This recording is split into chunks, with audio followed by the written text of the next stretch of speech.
سورہ فتح پارہ نمبر 26 نحمدہ ونصلی علی رسولہ الکریم اما بعد اعوذ باللہ من الشیطان الرجیم بسم اللہ الرحمن الرحیم انا فتحنا لک فتحا مبینا لیغفر لک اللہ ما تقدم من ذنبک وما تأخر ویتم نعمتہ علیک ویہدیک صراطا مستقیما صدق اللہ العظیم۔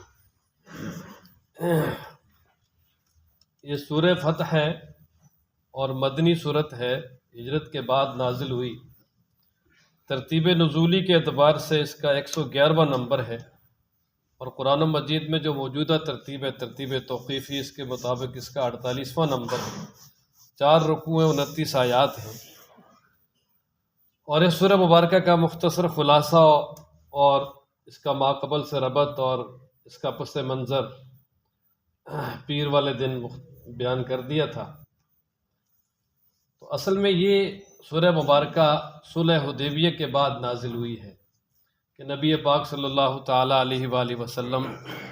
نے مدینہ منورہ میں خواب دیکھا کہ آپ صلی اللہ علیہ وسلم خواب میں دیکھ رہے ہیں کہ ہم بیت اللہ کا طواف کر رہے ہیں، اور پھر اس کے بعد یعنی عمرہ ادا کیے، کچھ ساتھی اپنے بال منڈوا رہے ہیں، کچھ قصر کروا رہے ہیں، ہدی کے جانور ذبح کر رہے ہیں۔ تو نبی کا خواب جو ہے وہ وہی ہوتا ہے، اس لیے آپ صلی اللہ علیہ وسلم نے صحابہ کو سنایا، تو صحابہ کے دل میں بھی اشتیاق تھا بہت زیادہ۔ بیت اللہ کی جدائی کو 6-7 سال ہو گئے تھے، تو مشورہ یہی ہوا کہ تیاری کرتے ہیں، چلتے ہیں۔ تو نبی پاک صلی اللہ علیہ وسلم اپنے تقریباً 1400 صحابہ کو ساتھ لے کر چلے،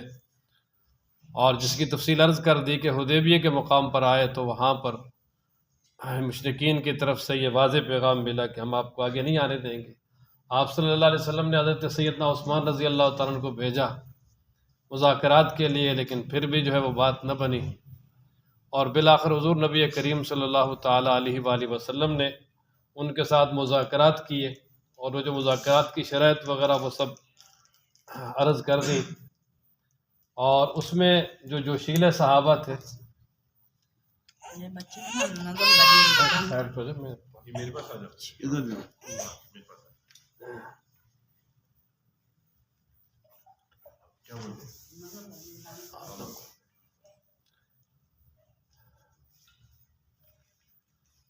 تو جب صلح ہو گئی تو کچھ شرائط ایسی تھیں کہ جو بظاہر مسلمانوں کے بالکل خلاف تھیں،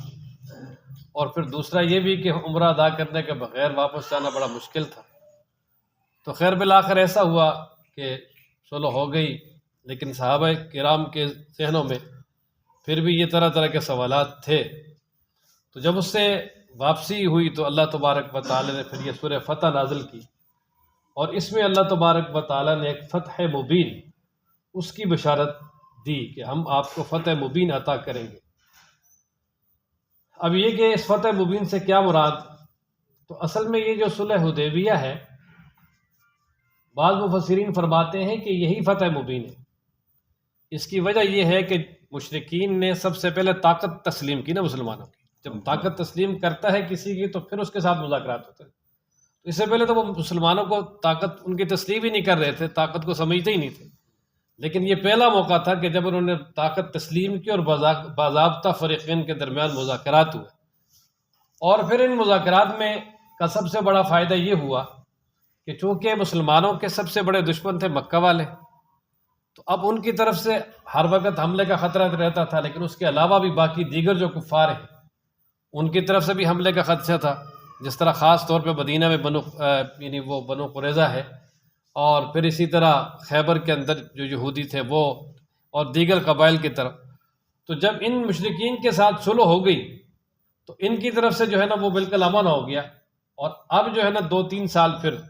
جو دوسرے ارد گرد کے کفار تھے ان کا خاتمہ کیا۔ مثلا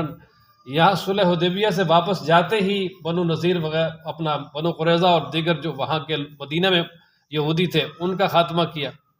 پھر اس کے بعد سن 7 ہجری میں غزوہ خیبر ہوا، اور خیبر میں بھی اللہ تعالیٰ نے فتح عطا فرمائی۔ پھر اسی طرح غزوہ بنو مستلق اور دیگر جتنے بھی ارد گرد کے کفار تھے وہ سارے مغلوب ہوتے گئے، اور پھر رب ذوالجلال نے اس کے بعد فتح مکہ عطا فرمائی۔ تو اس لیے یہ جو چونکہ بہت ساری فتوحات کی یہ نوید ہے اور اس کا سنگ بنیاد ہے، اور بہت ساری فتوحات کا یہ ذریعہ بنے صلح حدیبیہ، تو اس لیے یہ جو کہا نا کہ انا فتحنا لک فتحا مبینا، یہ سے مراد یہی صلح حدیبیہ والی فتح ہے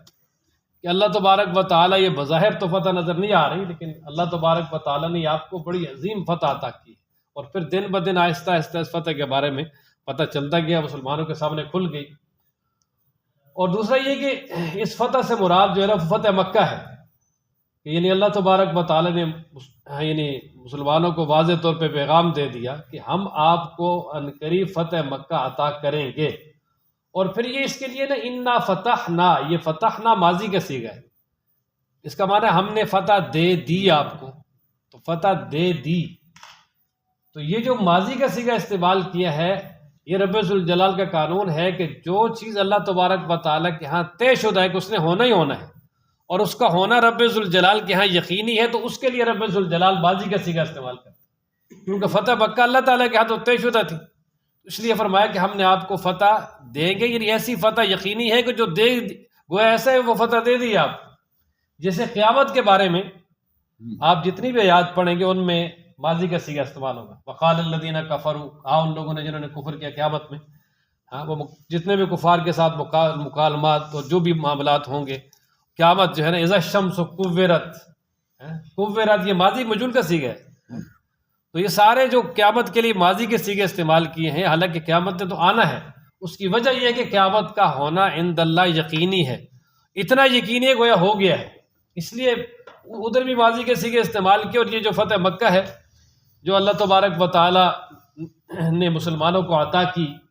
اس کی جب نوید سنائی تو وہ بھی اسی شکل میں سنائی کہ ہم نے آپ کو واضح فتح دے دی، کہ اس کے بعد جو ہے وہ مسلمانوں کی جو فتوحات اور مسلمانوں کا حق پہ ہونا بالکل واضح ہو گیا پوری دنیا کے سامنے۔ انا فتحنا، بے شک ہم نے یقیناً ہم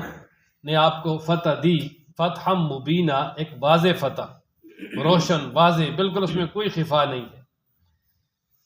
لِيَغْفِرَ لَكَ اللَّهُ مَا تَقَدَّمَ مِن ذَنبِكَ وَمَا تَأَخَّرَ، تاکہ اللہ تبارک و تعالی بخش دیں آپ کی وہ لغزیں جو پہلے ہوئیں یا بعد میں ہوں گی۔ تو اس کے بارے میں بات اس سے پہلے سورہ محمد میں بھی گزر چکی۔ اصل بات یہ ہے کہ نبی پاک صلی اللہ تعالی علیہ وآلہ وسلم اللہ تعالیٰ کے سب سے عظیم رسول ہیں، حالانکہ قاعدہ اور قانون یہ ہے، اہل سنت والجماعت کا متفق عقیدہ ہے کہ جتنے بھی انبیاء علیہ الصلاۃ والسلام ہیں وہ گناہوں سے معصوم ہیں، اللہ تعالیٰ نے ان کو گناہوں سے بچایا ہوا ہے۔ انبیاء علیہ الصلاۃ والسلام سے گناہ جو وہ صادر نہیں ہو سکتا، تو چاہے جائے کہ نبی کریم صلی اللہ تعالی علیہ وآلہ وسلم سے ایسا ہو۔ تو اب یہاں جو اللہ تعالیٰ نے ذنب کا لفظ استعمال کیا ہے، تو اس کی جو ہے نا وہ علماء نے چند توجیہات کی ہیں۔ پہلی توجیہ یہ ہے کہ اس سے مراد وہ خلاف اولا کام ہیں جو نبی پاک صلی اللہ تعالی علیہ وآلہ وسلم سے اجتہاداً مختلف مقامات پہ ہوئے، مثلا بدر کے قیدیوں کے بارے میں آپ علیہ السلام نے صحابہ سے مشورہ کیا اور اسی پہ فیصلہ ہو گیا کہ فدیہ لے کے چھوڑ دیا جائے، لیکن اللہ تبارک و تعالی نے بعد میں جو آیات اتاری ان سے یہ بات واضح ہو رہی تھی کہ رب ذوالجلال کا منشا یہ تھا کہ ان کو قتل کیا جائے۔ اسی طریقے سے حضرت عبداللہ ابن ام مکتوم رضی اللہ تعالیٰ عنہ، آپ حضرت صلی اللہ علیہ وسلم بیٹھے ہوئے تھے، مشرکین کو کوئی واعظ و نصیحت کر رہے تھے، وہ آگے اور آ کر جو ہے نا وہ کہنے لگے کہ علمنی مما علمک اللہ، تو آپ علیہ السلام نے ان کی طرف توجہ نہ کی۔ اس طرح کی جو اجتہادی معاملات ہیں ان کے بارے میں فرمایا کہ اللہ تعالیٰ تاکہ ان کی بخشش کا اعلان کر دے۔ اور دوسری توجہ یہ ہے کہ بعض کام ایسے ہیں کہ جو وہ بالکل گناہ نہیں تھے، لیکن نبی پاک صلی اللہ تعالی علیہ وآلہ وسلم اپنے بارے میں خود انہیں گناہ سمجھتے تھے۔ مثلا آپ صلی اللہ تعالی علیہ وآلہ وسلم کی ذات اطہر کا جو تعلق تھا رب ذوالجلال کے ساتھ، وہ بہت ہی زیادہ کلوز، بہت ہی زیادہ قرب کا تعلق تھا۔ اب نبی پاک صلی اللہ علیہ وسلم ہما وقت اللہ تعالیٰ کی طرف متوجہ رہتے تھے، اب اس توجہ میں اگر تھوڑی سی بھی کمی آ جاتی تو آپ علیہ السلام اس میں بہت پریشان ہو جاتے، اور اس کو آپ حضرت صلی اللہ علیہ وسلم کو ایک طرح کا گناہ سمجھتے تھے۔ جس طرح ایک عام محاورہ بھی ہے، وہ کہتے ہیں نا کہ حسنات الابرار سیئات المقربین، کہ جو نیک لوگوں کی بعض دفعہ وہی چیزیں نیکی گنی جاتی ہیں، لیکن جو اللہ تعالیٰ کے مقربین ہیں ان کو وہ گناہ لگتی ہیں۔ تو اس لیے اس طرح کی چیزیں جو ہے نا ان کے بارے میں فرمایا کہ اللہ تبارک و تعالیٰ نے اس کا اعلان کر دیا کہ اللہ تبارک و تعالیٰ ان کو معاف کر دیں گے، اور اللہ تبارک و تعالیٰ جو ہے نا ان کو وہ گناہ نہیں ہے، اگرچہ آپ ان کو گناہ سمجھتے ہیں تو اللہ کی طرف سے ان کی بھی معافی کا اعلان ہے۔ اور تیسری توجیہ علامہ انور شاہ صاحب کشمیری رحمۃ اللہ علیہ فرماتے ہیں کہ اس سے مراد مشرکین کی طرف سے، یہود و نصارہ کی طرف سے، منافقین کی طرف سے جو نبی پاک صلی اللہ علیہ وسلم پر طرح طرح کے الزامات لگائے گئے تھے، تو اللہ تبارک و تعالیٰ نے فرمایا کہ یعنی وہ جو الزامات ہیں اللہ تبارک و تعالیٰ اب ان الزامات کے غلط ہونے کو پوری دنیا کے سامنے واضح کر دیں گے۔ جس طرح وہ ایک یہ بھی کہتے تھے نا کہ بھئی اللہ تعالیٰ اس رسول اور جو مسلمان ان کی مدد نہیں کریں گے، قسمیں اٹھا اٹھا کے کہتے تھے، تو اللہ تبارک و تعالیٰ نے مدد کی، اور پھر اللہ تعالیٰ نے واضح فتح عطا کی، اور جو ساحر مجنون جس طرح کے بھی طرح طرح کے الزامات لگائے، ایک تو وہ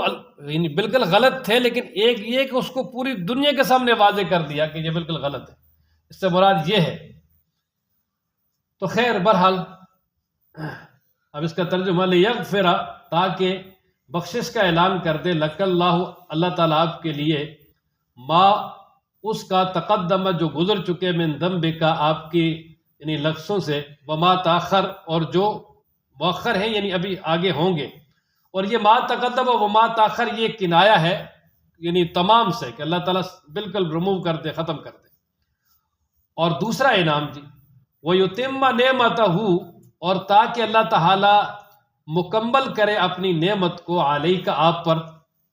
یہ فتح ہم نے اس لیے دی، ایک تو یہ کہ آپ کے جو مرتبہ اور مقام ہے اس کی بلندی کا اعلان ہو جائے اور وہ ساری دنیا پہ واضح ہو جائے، اور دوسری وجہ یہ ہے کہ تاکہ اللہ تبارک و تعالیٰ آپ پر اپنی نعمت مکمل کرے، اور اس نعمت سے مراد ہے غلبہ دین اور لوگوں کا بہت زیادہ اسلام میں داخل ہونا، اور جزیرۃ العرب کے اندر اسلام کی نشر و اشاعت، اور اسی طرح آنے والے جتنے بھی غزوات ہیں ان میں اللہ تعالیٰ کی طرف سے مدد اور نصرت، اور دیگر اللہ تبارک و تعالیٰ نے جو اپنے محبوب پہ نعمتیں کی جو کہ بہت زیادہ ہیں، وہ سب مراد ہیں۔ وَيُتِمَّ نِعْمَتَهُ، تاکہ مکمل کرے اپنی نعمت کو، علیہ کا آپ پر، وَيَهْدِيَكَ، اور آپ کی رہنمائی کرے، صراطً مستقیمہ، سیدھے راستے کی طرف۔ اب یہ کہ آپ کو ہدایت دے سیدھے راستے کی طرف، تو حالانکہ سیدھا راستہ تو آپ علیہ السلام کے پاس موجود ہے، تو اس سے مراد اس پہ ثابت قدمی ہے، تاکہ اللہ تبارک و تعالی آپ کو یہ جو سیدھا راستہ دین عطا کیا ہے اس پہ مزید ثابت قدمی عطا کرے۔ یعنی اللہ تبارک و تعالی جب آپ کی مدد اور نصرت کریں گے تو اس سے جو ہے نا وہ حق الیقین ہو جائے گا، تجربہ ہو جائے گا کہ بھئی اللہ تبارک و تعالی ہمارے ساتھ ہے۔ جس طرح کہ ہم سورہ فاتحہ پڑھتے ہیں نا، تو اس میں پڑھتے ہیں اہدنا الصراط المستقیم، یا اللہ ہمیں سیدھی راہ دکھا۔ تو سیدھا راستہ تو انسان مرتے دم تک پڑھتا رہتا ہے، اس کا یہ مطلب تو نہیں کہ وہ سیدھے راستے پہ نہیں، مطلب یہ ہے کہ یا اللہ جو سیدھا راستہ دیا ہے اسی پہ ثابت قدم رکھنا، اس سے جو ہے معروم نہ کرنا، استقامت۔ تو وہ یہ دیا کہ اس سے مراد بھی یہی ہے کہ اللہ تبارک و تعالی آپ کو یہ جو سیدھا راستہ عطا کیا ہے اس پہ بڑی ہی استقامت عطا کریں گے، اور ساتھ ساتھ یہ کہ اللہ تبارک و تعالی آپ کی رہنمائی کریں گے ابھی ایک ایسی محفوظ اور مامون سلطنت کی طرف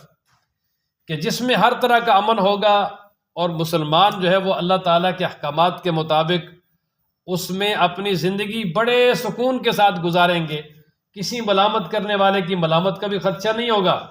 اور اسی طریقے سے کسی سے ڈر اور خوف بھی نہیں ہوگا۔ اور پھر اللہ تبارک و تعالیٰ نے فتح مکہ کے بعد وہ سلطنت عطا کر دی۔ وَيَنْصُرَكَ اللَّهُ نَصْرًا عَزِيزًا، اور آپ کی اللہ تعالیٰ مدد کرے گا نصرًا عزیزہ، بڑی مضبوط مدد۔ اب یہ نصرًا عزیزہ اس سے مراد بھی یہی ہے کہ اللہ تبارک و تعالیٰ آپ کی ایسی مدد فرمائیں گے کہ جو بظاہر کسی کو نظر تو نہیں آئے گی، لیکن وہ ایسی عمدہ اللہ کی طرف سے مدد ہوگی کہ جس کی وجہ سے اللہ تبارک و تعالیٰ ہر اعتبار سے کفار کے خلاف فتح عطا فرمائیں گے، اور کامیابی اور کامرانی عطا فرمائیں گے۔ تو گویا صلح حدیبیہ کے مقام پر اللہ تبارک و تعالیٰ نے جناب نبی کریم صلی اللہ تعالی علیہ وآلہ وسلم کے لیے جو ہے وہ 4 انعامات کا تذکرہ کیا۔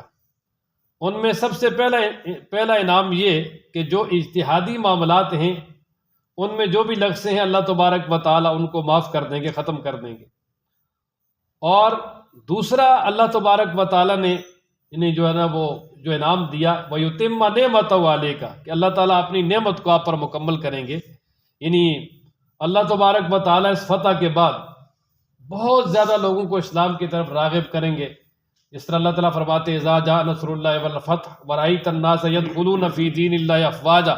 کہ لوگ فوج در فوج اسلام میں داخل ہوں گے۔ اور پھر اللہ تبارک و تعالیٰ ایک محفوظ اور مامون حکمرانی بھی عطا فرمائیں گے، اور اللہ تبارک و تعالیٰ یعنی دن بدن عزت اور کامیابی عطا فرمائیں گے۔ اور تیسرا انعام یہ فرمایا کہ فتح اور کامرانی کی اللہ تعالیٰ راہ دکھائیں گے اور اس پہ ثابت قدمی عطا کریں گے۔ اور چوتھے انعام کا جو اعلان ہوا وہ ینصرک اللہ کہ اللہ تبارک و تعالیٰ ہر اعتبار سے آپ کی مدد کریں گے۔ هو الذی انزل السکینۃ فی قلوب المؤمنین، اللہ تبارک و تعالیٰ نے حدیبیہ کے مقام پر جو مسلمانوں کے دلوں پہ ایک سکینہ نازل کیا اس کا تذکرہ فرمایا۔ اصل میں ہوا یہ کہ جو حدیبیہ کا مقام تھا اس میں جو مسلمان ہیں انہیں 2 متضاد کیفیتوں کا سامنا تھا، 2 متضاد کیفیتیں مثلا، اور پھر دونوں جو ہے نا وہ دونوں ہی اپنے اپنے انتہا کو پہنچی ہوئی تھی۔ مثلا پہلے یہ تھا کہ مدینہ منورہ سے لڑنے کے ارادے سے نہیں آئے، عمرہ ادا کرنے کے ارادے سے آئے، اور بڑے آرام سے کوئی کسی قسم کی لڑائی کا ارادہ تک بھی نہیں ہے، لیکن حدیبیہ کے مقام پر آئے تو وہاں کو لڑائی کی کیفیت پیدا ہو گئی، اور یہاں تک کہ خاص طور پہ حضرت عثمان رضی اللہ عنہ کی جب شہادت کا سنا تو اس وقت یعنی جب وہ لڑائی والی کیفیت پیدا ہوئی تو اس میں سب نے موت پہ بیعت کی کہ ہم جان دے دیں گے لیکن کفار سے بدلہ لینے کے بغیر واپس نہیں جائیں گے، ہم اپنی جانوں کا نذرانہ پیش کر دیں گے۔ اب ایک کیفیت یہ، اور ادھر بھی دیکھیں کہ انہوں نے انتہائی جوش و جذبے کا مظاہرہ کیا، حالانکہ کہہ سکتے تھے جی کہ ہم تو پیچھے سے لڑنے آئے ہی نہیں، ہم تو عمرہ ادا کرنے کے لیے آئے ہیں، ہمیں موقع دیا جائے، واپس جاتے ہیں، تیاری کرتے ہیں، 100 طرح کے جو ہے وہ معاملات سامنے رکھ سکتے تھے، لیکن کوئی معاملہ سامنے نہیں رکھا۔ نبی پاک صلی اللہ علیہ وسلم نے جب بیعت کا ارادہ کیا تو سب نے کہا جی بالکل ہم اس کے لیے تیار ہیں، بلکہ کر دی بیعت۔ اب ایک معاملہ یہ تھا۔ اب ادھر دیکھیں کہ یہ جو اب کفار کے خلاف لڑنے والا جوش ہے یہ تو انتہا کو پہنچا ہوا ہے۔ اب ایک چیز انتہا کو جب پہنچ جائے تو پھر اب دوسری کیفیت کہ اس کیفیت سے سرشار ہیں، اور ادھر سے نبی پاک صلی اللہ تعالی علیہ وآلہ وسلم نے کفار کے ساتھ معاہدہ کیا، اور معاہدے میں یہ طے پایا کہ عمرہ کے بغیر واپس جائیں گے، لڑائی بھی نہیں ہوگی، کچھ بھی نہیں ہوگا، اور کچھ شرائط بھی ایسی تھی کہ بظاہر مسلمانوں کے خلاف تھی۔ تو اب ادھر یہ جو پہلا جوش انتہا کو پہنچا ہوا ہے، اب اس کے ساتھ ہی جب یہ ٹکرایا معاملہ تو اس پہ یہ بڑا مشکل تھا۔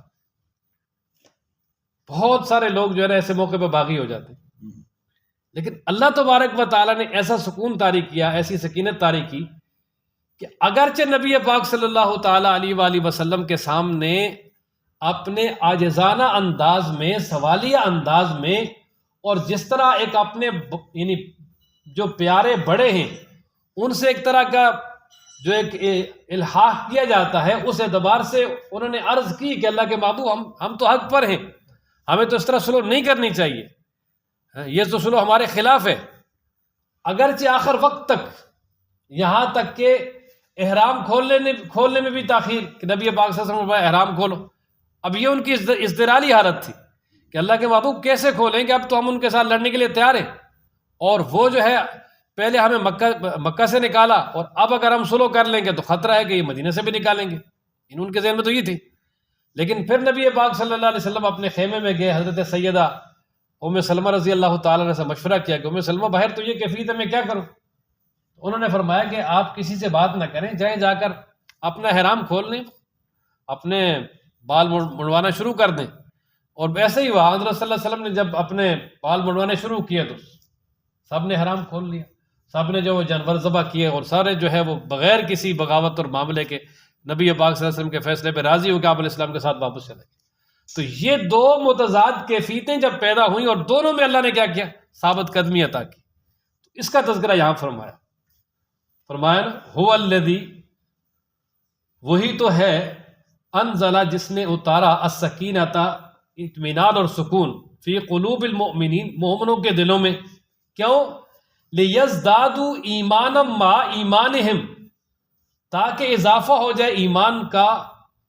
یعنی ان کے ایمان کے ساتھ، یعنی پہلے جو ایمان ہے وہ اور بڑھ جائے. اور بڑھنے سے مراد ایمان کی کیفیت بڑھ جائے. کیفیت، اللہ تبارک و تعالیٰ بعض دفعہ ایسے حالات پیدا کرتے ہیں کہ اس سے انسان کا یقین جو ہے نا وہ اور بڑھ جاتا ہے. ایک ہوتا ہے نا علم الیقین، دلیل سے جو بات حاصل ہو، اور ایک ہوتا ہے عین الیقین، دیکھنے سے. ایک ہوتا ہے حق الیقین، تجربہ ہو جائے. تو اب چونکہ یہ جو اس موقع پر یعنی مسلمانوں کی ثابت قدمی جو تھی، اس پر اللہ تبارک و تعالیٰ کی طرف سے یہ انعام بھی ملا کہ ان کے ایمان میں اضافہ ہوا. وہ اس طرح کہ جب ساتھ ہی اللہ تعالیٰ نے فتوحات کا دروازہ کھول دیا تو پھر یقین ہو گیا، تجربہ ہو گیا یار کہ اب تو اللہ تعالیٰ کی بات تو بالکل سچ ہے. کہ اس کے بعد فوراً جو ہے وہ مدینہ منورہ میں یہودیوں کے خلاف فتح مل گئی، پھر اس کے ساتھ ہی خیبر کی فتح مل گئی جس سے بہت زیادہ مال بھی ملا، پھر قبیلہ بنو مستلق کے خلاف فتح مل گئی. وَلِلَّهِ جُنُودُ السَّمَاوَاتِ وَالْأَرْضِ، اور فرمایا اللہ ہی کے لیے ہیں لشکر آسمانوں اور زمینوں کے. یعنی مطلب یہ ہے نا جی کہ اگر کفار کا خاتمہ ہی مقصود ہوتا تو اللہ تعالیٰ کسی اور طریقے سے بھی کر سکتے تھے. اللہ تعالیٰ تو قادر ہے، اللہ کے پاس تو فرشتوں کے بڑے بڑے لشکر ہیں، اور سارے لشکروں کی ضرورت بھی نہیں ہے. حضرت سیدنا جبریل ہی کافی ہیں. کہ نبی پاک صلی اللہ علیہ وسلم نے ایک مرتبہ جبریل امین سے پوچھا کہ جبریل، اللہ تعالیٰ آپ کے بارے میں کہتے ہیں کہ ذو قوت عند ذی العرش مکین، آپ بڑے طاقتور ہو، اللہ کے ہاں آپ کا بڑا مقام ہے. تو اللہ نے آپ کو کتنی طاقت دی ہے؟ فرمایا جی مجھے اللہ تعالیٰ نے 600 پر دیے ہیں، اور میری طاقت کیسے اندازہ کریں کہ جب قوم لوط کی بستیوں کو الٹنے کا حکم دیا تھا اللہ تعالیٰ نے، تو میں نے ان 10 بستیوں کو اپنے 600 پروں میں سے ایک پر کے کنارے پہ اٹھایا اور آسمانوں کے قریب لے جا کر وہاں سے الٹ دی. اب تو ایک جبریل امین ہی کافی ہے نا، اور وہ بھی نہیں ہے، اللہ تعالیٰ کا جو امر ہے کن وہی کافی ہے. لیکن یہ جو کیفیت پیدا کی اور مسلمانوں کا مقابل تقابل پھر صلح بھی ہوئی، یہ سب اس لیے ہوئی، یہ سب اس لیے کہ اللہ تعالیٰ ساتھ مومنوں کو بھی آزمانا چاہتے ہیں. کہ وہ مومن کیا کرتے ہیں؟ آج اسرائیل کو ختم کرنا یا بڑے بڑے جتنے بھی سپر پاور اپنے آپ کو کھلانے والے، اللہ تعالیٰ کے یہاں تو کچھ مسئلہ ہی نہیں ہے. لیکن رب ذوالجلال اس وقت مسلمانوں کو دیکھ رہے ہیں یہ کیا کر رہے ہیں. اور یہ یاد رکھیں کہ جب اللہ تعالیٰ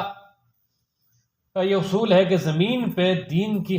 نصرت اور مدد والا کوئی نہیں ہوتا، تو اللہ تعالیٰ غیب سے اس کی مدد کرتے ہیں. جس طرح بیت اللہ جو ہے نا، اس کو اس وقت بچانے والا کوئی نہیں تھا، اللہ تعالیٰ نے پرندوں کے ذریعے اور اپنی جو ایک فوج ہے اس کے ذریعے بیت اللہ کی حفاظت کر دی. اور اسی طرح مکہ مکرمہ میں جب نبی پاک صلی اللہ علیہ وسلم کا ساتھ دینے والا کوئی نہیں تھا، اس کے باوجود دیکھیں کہ کفار وہاں مکہ میں رہنے والے تھے، لیکن اللہ نے حفاظت کی. کوئی کافر آپ کا جو ہے نا وہ آپ کو نقصان نہیں پہنچا سکا. حالانکہ شہید کرنے کے لیے کتنے منصوبہ بنائے اور سب کچھ حکومت وغیرہ سب ان کے پاس تھی. یہ اللہ تعالیٰ کی خفیہ مدد تھی. لیکن جب اللہ تعالیٰ طاقت دیتے ہیں نا جی، اور طاقت ہو مسلمانوں کے پاس، تو پھر غیبی مدد اس صورت میں آتی ہے جب مسلمان اپنی طاقت لگا دیں. سارے مل کے اپنی طاقت کیا کریں؟ سارے مل کر، یہ نہیں کہ بھئی ایک دو، سارے مل کر اپنی طاقت لگائیں، پھر اللہ کی مدد آتی. اب دیکھیں مدینہ منورہ میں جب طاقت بن گئی تھی تو پوری طاقت جو ہے نا وہ بدر میں لا کے کھڑی کی، اللہ تعالیٰ نے فتح دی. تو خیر اس لیے فرمایا کہ اگر ان کا خاتمہ ہی مقصود ہوتا تو اور بھی بہت سارے طریقے تھے، لیکن یہاں مقصود ساتھ مومنوں کو جو ہے وہ بھی آزمانا تھا. وَلِلَّهِ جُنُودُ السَّمَاوَاتِ وَالْأَرْضِ، اللہ ہی کے لیے لشکر آسمانوں اور زمینوں میں. وَكَانَ اللَّهُ عَلِيمًا حَكِيمًا، اور اللہ تعالیٰ جاننے والا، حکمت والا، جاننے والا ہے کیا کچھ کرنا ہے اور جب چاہے کر سکتا ہے. حکمت والا ہے، سارے کام اس کے حکمت پہ مبنی ہے. اللہ تعالیٰ ہم سب کو قرآن پڑھنے، سمجھنے، عمل کرنے کی توفیق عطا فرمائے. وآخر دعوانا الحمدللہ.